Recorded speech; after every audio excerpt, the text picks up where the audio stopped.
There are so many good moments in Assassin's Creed, and narrowing them down to just the top 10 was extremely challenging. All of these moments really gave me the chills the first time I saw them, and are good examples of how great and special Assassin's Creed really is. And before we get this ranking started, I would just like to remind you that since this is a best moments video, this video will contain spoilers for the previous AC titles. At number 10, we have Arno's ending monologue in Assassin's Creed Unity. This moment at the end of the game where Arno is burying Elise was so well done, and you can really tell in this moment the journey Arno has been on and all that he has learned. The creed of the Assassin Brotherhood teaches us that nothing is forbidden to us. Once I thought that meant we were free to do as we would, to pursue our ideals no matter the cost. I understand now. Not a grant of permission, the creed is a warning. Ideals too easily give way to dogma. Dogma becomes fanaticism. No higher power sits in judgment of us. No supreme being watches to punish us for our sins. In the end, only we ourselves can guard against our obsessions. Only we can decide whether the road we walk carries too high a toll. We believe ourselves redeemers, avengers, saviors. We make war on those who oppose us, and they in turn make war on us. We dream of leaving our stamp upon the world. Even as we give our lives in a conflict that will be recorded in no history book. All that we do, all that we are, begins and ends with ourselves. At number 9, we have Ezio choosing to spare Rodrigo Borgia at the end of Assassin's Creed 2, and this scene is truly special. Just like Arno, this is really the moment where we truly see Ezio's development and witness how much he has grown and matured. He was so strong in this moment that he spared the man who killed his family and who he had been hunting for 22 years. You can't! You can't! It's my destiny! Mine! I am the prophet! You never were. Get it over with, then. No. Killing you won't bring my family back.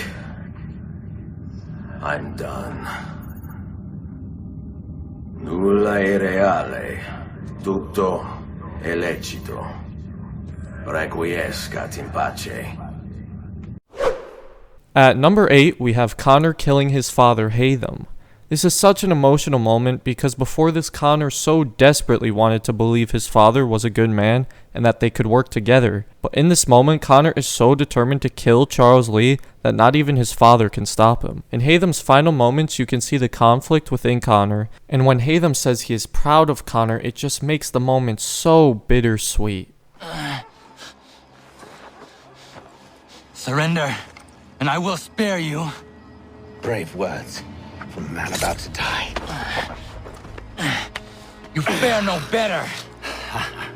Even when your kind appears to triumph, still we rise again. And do you know why? It's because the Order is born of a realization.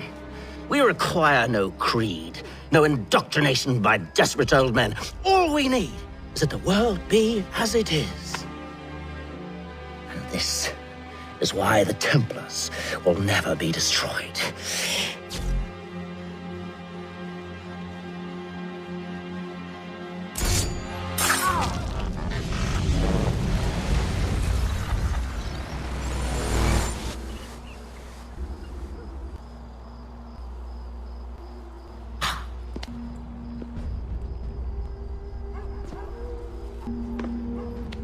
Don't think I have any intention of caressing your cheek and saying I was wrong. I will not weep and wonder what might have been. I'm sure you understand.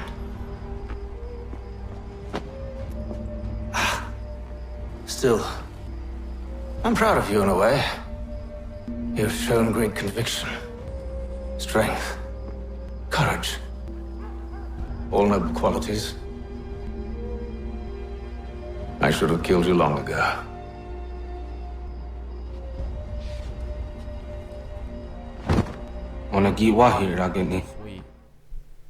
At number 7, we have Altair killing Robert de Sable. Before Robert de Sable dies, he reveals that even though he was Altair's biggest enemy, he was really the only one keeping him safe and protecting him, which was a huge twist, and Robert then reveals that Mualim, Altair's mentor, who he had trusted and obeyed for years, was actually the enemy the entire time. This finding leaves Altair and the player shocked, and to find out that the person we thought was evil and we were trying to kill throughout the entire story had actually been Altair's protector was a crazy revelation and left me speechless. It's done then. Your schemes, like you, are put to rest. You know nothing of schemes. You're but a puppet. He betrayed you, boy. Just as he betrayed me. Speak sense, Templar, or not at all. 9 men he sent you to kill, yes? The 9 who guarded the treasure's secret. What of it? It wasn't 9 who found the treasure, assassin. Not 9, but 10. A 10th? None may live who carry the secret. Give me his name. Oh, but you know him well. And I doubt very much you'd take his life as willingly as you've taken mine. Who? It is your master, Mualim. But he is not a Templar. Did you never wonder how it is he knew so much? Where to find us, how many we numbered, what we aspired to attain? He is the master of the assassins. Oui, master of lies. You and I just 2 more pawns in his grand game. And now, with my death, only you remain. Do you think he'll let you live, knowing what you do? I've no interest in the treasure. Ah, but he does. The only difference between your master and I is that he did not want to share. Ironic, isn't it? That I, your greatest enemy, kept you safe from harm. But now you've taken my life, and in the process, ended your own. At number 6, we have one of the opening scenes in Assassin's Creed 2, where Ezio and his brother climb on top of a building and talk about how they love their life and hope it never changes. This scene is so good because it really foreshadows the rest of Ezio's story. Because really, the quite opposite happens of what Ezio and his brother talked about. Because Ezio's brother and father are then killed, and Ezio's life completely changes, and it changes him in so many different ways. When you think of Ezio at the end of Revelations, his life actually played out so much differently than what he thought it would be in this scene at the beginning of Assassin's Creed 2. It is a good life we lead, brother. The best. They never change. And may it never change us.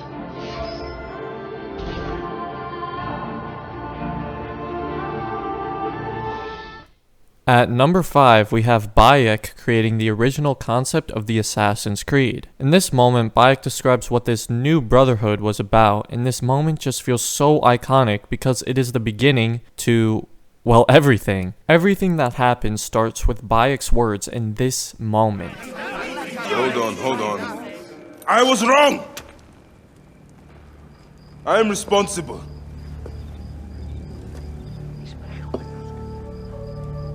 When my boy died, I fought back with rage and anger. But this only made them stronger. We are all different, but we fought together to put Cleopatra on the throne. Now this was a mistake, my friends, but at least it brought us together.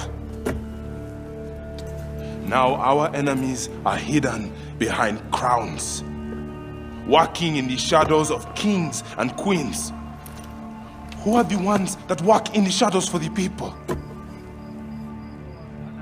We are. Something has come of all of this, and it starts right now. We must continue the fight and defend the free will of the people. And no matter how small, our brotherhood is the only hope. And our kingdom needs no crowns. What we believe in, our values, our creed, will unify us. And I promise that for all the songs of Egypt, I will be the father I was not that day in Siwa.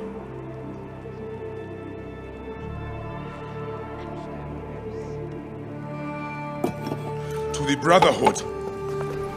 The Brotherhood! At number 4, we have the ending to Assassin's Creed Black Flag. This moment just felt very sweet and emotional. After Edward's long and hard-fought journey, it all ends with him leaving on a boat with a daughter he didn't even know he had through almost the entire story. This scene almost just feels so poetic and hardly a word is spoken, as what is really special is you can sense the tone and emotion just by the looks and actions of the character. This scene was just all around beautifully crafted.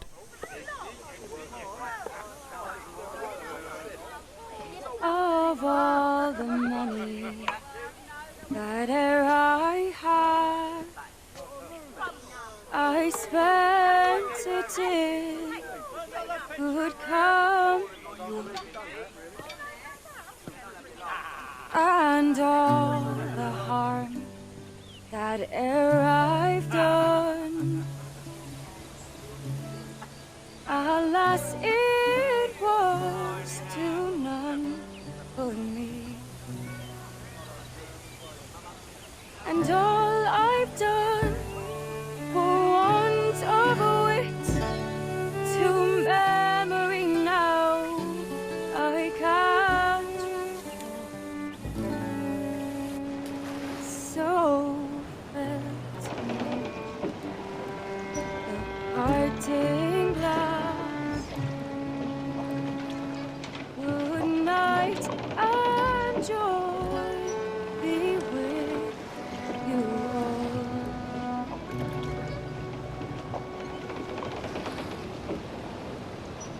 Oh. At number 3, we have the death of Desmond Miles. This moment is the end of Desmond Miles' story, and it just felt so grand. The first 4 games built up to this, and this character had been around the entire time, even longer than Ezio, from Assassin's Creed 1 to Assassin's Creed 3. And when Desmond chooses to sacrifice himself to save the world, you realize how much he has grown. In the first game, he was incredibly stubborn and didn't have any purpose in his life, but he finds friends and families and a cause that he is willing to die for, and I think at this moment, we all just felt so proud of Desmond and the journey he went on. She would sacrifice you, sacrifice the world, for no other reason than to deny me vindication. They will enslave your kind, Desmond. Is this not why you fight? Is this not why you came here? To ensure more than just your race's future, but its freedom? What future? What freedom? Billions dead and the whole cycle begun anew? This world has known nothing but heartache and horror since we left it. Our gift to them, and you'd see it all returned. Enough! You must not do this. Whatever Juno's planning, however terrible it might seem today, we'll find a way to stop it. But the alternative, what you want, there's no hope there. If you free her, you'll be destroyed. It will happen in an instant. There will be no pain. You mustn't. It's done, Minerva. The decision's made. Then the consequences of this mistake are yours to live and die with. You need to go. All of you. Now. Get as far away from here as you can. Come with us. We'll find another way. There isn't time. Son. You know it's true. It's already started. I need to do this now. So go. Go!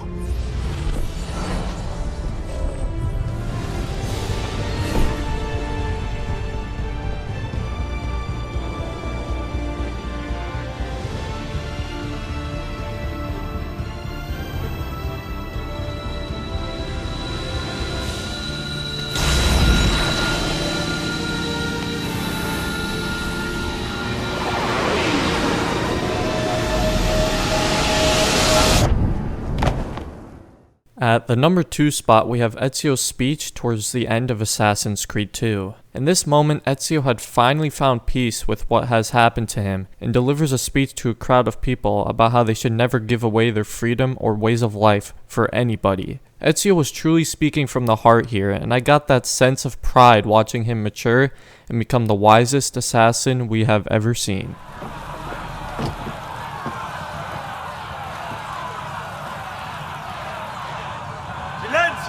Silenzio! 22 years ago, I stood where I stand now and watched my loved ones die, betrayed by those I had called friends. Vengeance clouded my mind.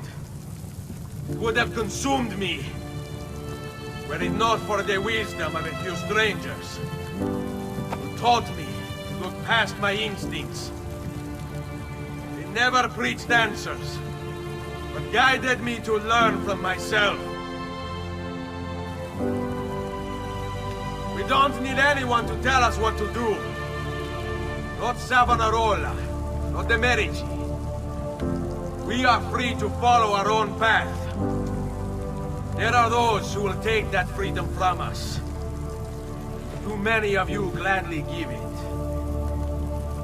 But it is our ability to choose whatever you think is true that makes us human. There is no book or teacher to give you the answers, to show you the path.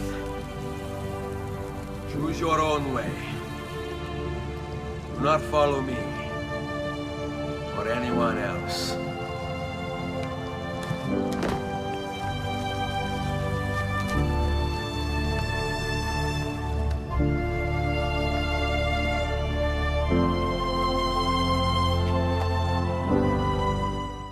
At number 1, we have Altair returning to Masyaf and his death, along with Ezio talking to Desmond. You could say these are technically different moments, but they really go hand in hand, so I think this overall ending deserves to be the best moment. This is the wrapping of Altair's and Ezio's story, and it just feels so legendary. Altair at the age of 76 was able to free the Brotherhood and lead them back into the light. And when Ezio discovers Altair's skeleton in Masyaf Castle, it really makes all of the first 4 Assassin's Creed games feel connected, and delivers great endings to not just Ezio, but also Altair.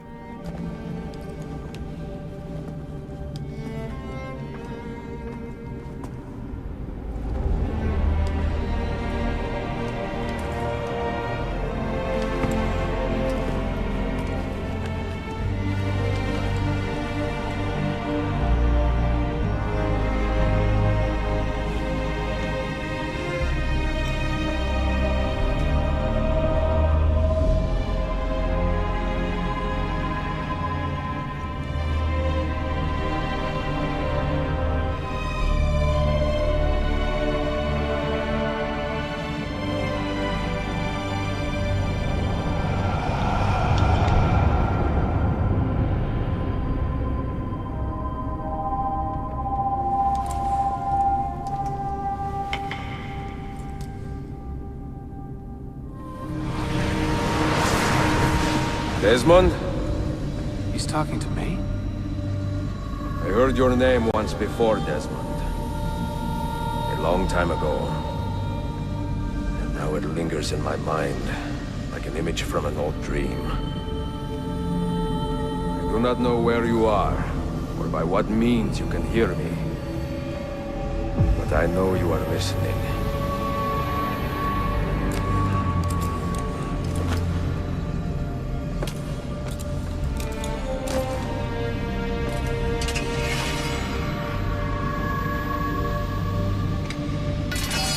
I have lived my life as best I could, not knowing its purpose, but drawn forward like a moth to a distant moon. And here at last, I discover a strange truth. That I am only a conduit for a message that eludes my understanding. Who are we, who have been so blessed, to share our stories like this? Speak across centuries. Maybe you will answer all the questions I have asked. Maybe you will be the one to make all this suffering worth something in the end. Now, listen. Thank you all so much for watching, and if there was a moment you disagreed with, or maybe have some honorable mentions, please put them in the comments down below. If you enjoyed the video, please leave a like, subscribe to the channel, and have a great day, Assassins.